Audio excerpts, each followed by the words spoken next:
नमस्कार मंडळी.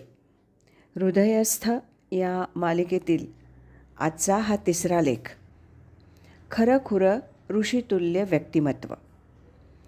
याचं शब्दांकन केलं आहे टाटा मोटर्समधले वरिष्ठ व्यवस्थापक चंद्रशेखर बोडस यांनी आणि वाचक स्वर सुवर्णा बोडस. आजच्या या व्यथित घडीला कसं सांगू, किती सांगू अशी भावना मनात आहे. पण रतन टाटा सर आपल्यातून निघून गेले हे वास्तव काही म्हणता काहीच सुचू देत नाही. इतके अलौकिक गुण असलेला नेता मला मिळाला ह्याचा अर्थ मी भाग्यवान आहे असा माझा विश्वास आहे. त्यांच्या असामान्य पैलूंपैकी एक असा पैलू ज्याची कल्पनाही आपण करू शकणार नाही, तो शब्दातून मांडण्याचा हा प्रयत्न. खरं खुरं ऋषितुल्य व्यक्तिमत्व. लेखक आहेत चंद्रशेखर बोडस. आयुष्यात अशी माणसं येतात ज्यांच्याशी आपला प्रत्यक्ष संपर्क होत नाही, पण त्यांच्या नेतृत्वाखाली काम करण्याची संधी मिळते. नोकरीत असं घडणं तर अगदी स्वाभाविक आहे. आदरणीय रतन टाटा सर यांच्या नेतृत्वाखाली काम करण्याची संधी मला माझ्या टाटा मोटर्समधल्या नोकरीच्या कालावधीत 30 वर्ष मिळाली. ह्या काळात त्यांच्या समवेत 2-4 मिनिटांचा सहवास एवढाच थेट संबंध. सरांनी या कालावधीत औद्योगिक मंदी, राजकीय अस्थिरता, आर्थिक संकट, अंतर्गत कलह अशा अनेक आव्हानांचा कणखरपणे सामना केला आणि आजचं हे टाटा साम्राज्य उभं केलं. ह्या कालावधीत त्यांनी टाटा समूहाची उलाढाल 40 पटीनं वाढवली, तर नफा हा 50 पटीनं वृद्धिंगत केला.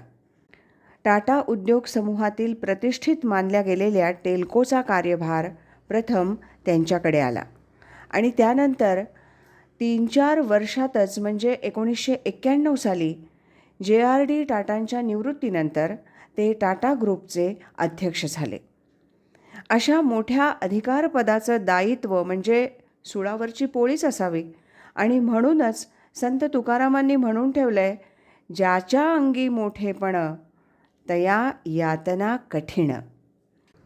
तुकोबांची ही उक्ती रतन टाटा सरांच्या बाबतीत तंतोतंत लागू पडते. त्यांनी टेल्कोचा कार्यभार स्वीकारला आणि वर्षभरातच टेल्कोच्या पुणे इथल्या कंपनीत कामगारांचं आंदोलन सुरू झालं.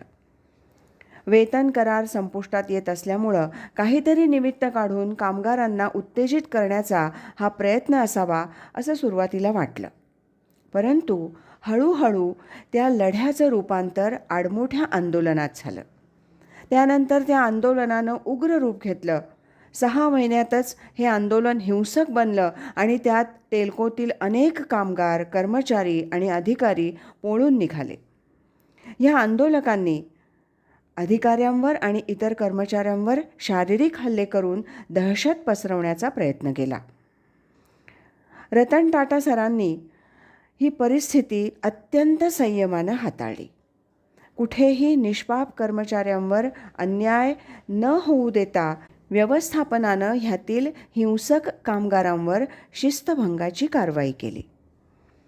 ज्यांच्या विरुद्ध पुरावे होते त्यांना प्रथम सस्पेंड केलं आणि चौकशीअंती जे दोषी असल्याचं सिद्ध झालं त्यांना नोकरीतून काढून टाकलं. यानंतर काही काळ लोटला. आंदोलन तर एव्हाना थंडावलं होतं, पण किरकोळ कुरबुरी सुरूच होत्या. ह्या दरम्यान आपण इतक्या टोकाची भूमिका घेऊन चूक केली, नव्हे पाप केलं अशी भावना काही आंदोलक कामगारांची झाली. ज्या कामगारांना काढून टाकलं गेलं होतं त्यातील काही जण पश्चात्तापानं दग्ध झाले. त्यातील 10 जणांनी थेट HR विभागाच्या अधिकाऱ्यांशी संपर्क केला. आपण आपल्या सर्व कृतींविषयी बिनशर्त माफी मागण्यास तयार आहोत, आम्हाला फक्त एकदा ऐकून घ्या अशी विनवणी केली. एवढ्या भयानक घटनांचा असा हा मामला होता, त्यामुळं प्रथम स्पष्ट नकार मिळाला त्यांना. जेव्हा त्यांनी सातत्यानं आग्रह केला तेव्हा निव्वळ बाजू ऐकायला म्हणून अधिकारी तयार झाले. टाटा व्यवस्थापनाची नेहमीच समंजस भूमिका असते. तरीही आम्ही चुकीच्या मार्गानं जाऊन जे अघोरी वर्तन केलं त्याबद्दल आम्ही बिनशर्त माफी मागतो. ही त्यांची नम्र भूमिका होती. वास्तविक ते सर्व आता टेल्कोचे कर्मचारी उरले नव्हते. तरी व्यवस्थापनानं त्यांची बाजू शांतपणे ऐकून घेतली आणि त्यांना सांगितलं, आम्ही ह्यावर आता काहीच करू शकत नाही. तुम्ही हवं असल्यास हेड ऑफिसला जाऊन भेटा. यातला एक कामगार तिथं जाऊन तत्कालीन डायरेक्टर तळवलीकर सरांना भेटला. सरांनी अर्थातच सर्वोच्च अशा रतन टाटा सरांचा सल्ला घेतला.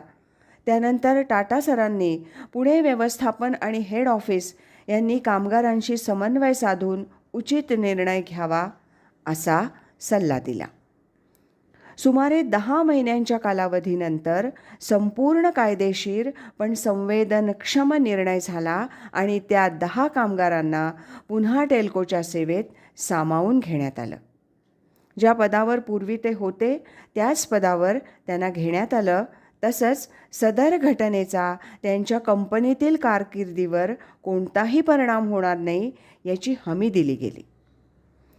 अधिकाऱ्यांना मारहाण, हिंसाचार, दहशत माजवणं अशा कारणास्तव कंपनीतून काढून टाकलेल्या कामगारांना सहानुभूतीनं पुन्हा सेवेत रुजू करून घेण्याचं उदाहरण जगात कुठे असेल असं वाटत नाही.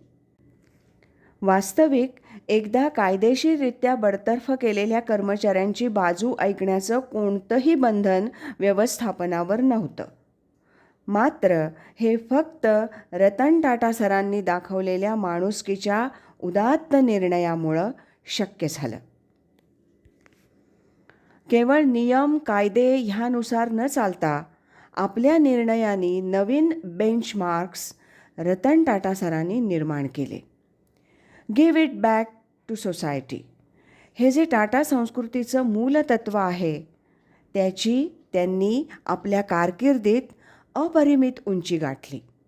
जनसामान्यांना ह्याचं दर्शन गेल्या 10 वर्षात ठळकपणे घडलं. त्यातही कोविड काळात तर ते खंबीरपणे उभे राहिले आणि त्यांनी जनतेला दिलासा द्यायचा प्रयत्न केला. मला खात्री आहे की राज्य आणि केंद्र सरकारलाही त्यांचा त्यावेळेस आधार वाटला असणार. व्यवसाय, समाजभिमुखता, परदेशी कंपन्यांचं संपादन, सर्वच क्षेत्रातील उद्योगात टाटा ह्या ब्रँडबद्दल विश्वास निर्माण करणं अशा समस्त आघाड्यांवर यशस्वी ठरलेल्या ह्या उद्योगपतीनं स्वतःबद्दल लोकांमध्ये केवळ आदर राहील ह्याची काळजी आपल्या कृतीतून घेतली.